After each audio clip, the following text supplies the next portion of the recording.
Գիտեք, ես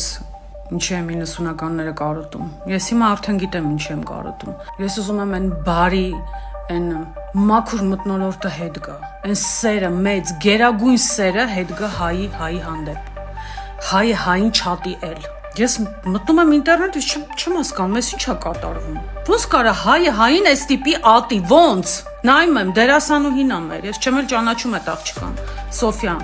Արտահայտություն ա արել։ Մարթա, հիմա ինչ անենք։ Այդ ձեզ ով է այդ թույլ տվել, որ դուք մտնեք այդ աղջկան տենց խայտարակեք։ Ով է ձեզ թույլ տվել, դուք ով եք։ Մարթա, կարա շփոթվի եւ սխալմամբ ուրիշ ձև արտահայտվի, ինչ անենք։ Արա մեր հայն այդ աղջիկը, դուք հասկանում եք։ Սոֆյան իմ բարեկամը չի,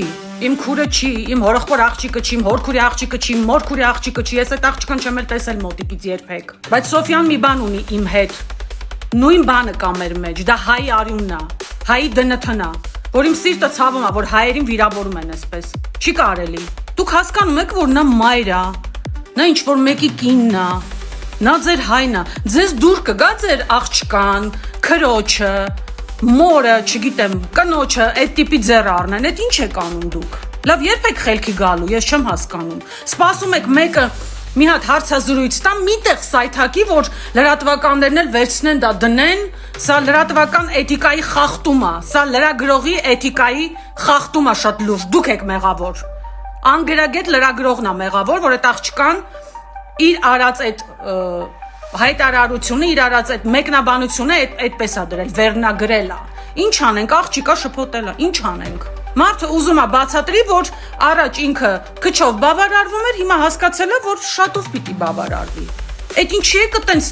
ոգևորվել ձեռ առնում։ Հայաստանի վիճակը մի հատ նայեք ուր ենք հասել, ինչ վիճակատիրում Հայաստանում, դուք դրել եք երեկմանից թե մեծ տղամարդ տարիքով, դե ջայլ աղջիկ, թե կին տղամարդ, բոլորը ոնց նայում եմ, ում էջում նայում են, ձեռ են առնում այդ աղջկան, հետո մի հատ հավաքեք ձեզ, մի հատ հասկացեք ով եք դուք։ Հայը ոնց կարա հային ձեռ առնի ամեն անգամ, հայը հային նախանձի, ատի, ձեր ուշքո միտքը ինչն է, որ մի հայ մեռնի, ամբողջ օրը հայ ջահել տղերք են մահանում ստեղ։ Հələ նայեք ինչ է կատարվում Հայաստանում։ Մի հատ նայեք ինչ է կատարվում Հայաստանում։ Օրը ցերեկով ավտոմատներով կրակում են իրար, որտեղ որ երեխեք են խաղում այդտեղ ֆուտբոլի դաշտի մոտ օրը ցերեկով իրար են մաղում դանակահարում են ջահել տղերքին ամեն օր մի նոր բան լավ չեք հոգնել այս ատելությունից չեք ուզում խելքի գաք ես էլ չգիտեմ ինչ ասեմ ես հոգնել եմ այս մաղձից այս զզվելի իրավիճակից խելքի եկեք ու հասկացեք որ պիտի մենք մեկս մյուսով ապրենք մեկս մյուսին բարձրացնենք հերիքա իրար ատենք հերիք եղավ Այս երկնքի վրա մաղձա կախված, երկնքի վրա Հայաստանի ատելությունը անեցքա կախված, դուք հասկանում եք, որ պիտի այդ ամեն ինչը վերացնենք նրանով, որ խելքի գանք, ետ դառնանք դեպի Աստված, որ Աստված էլ ետ դառնա դեպի Հայաստան։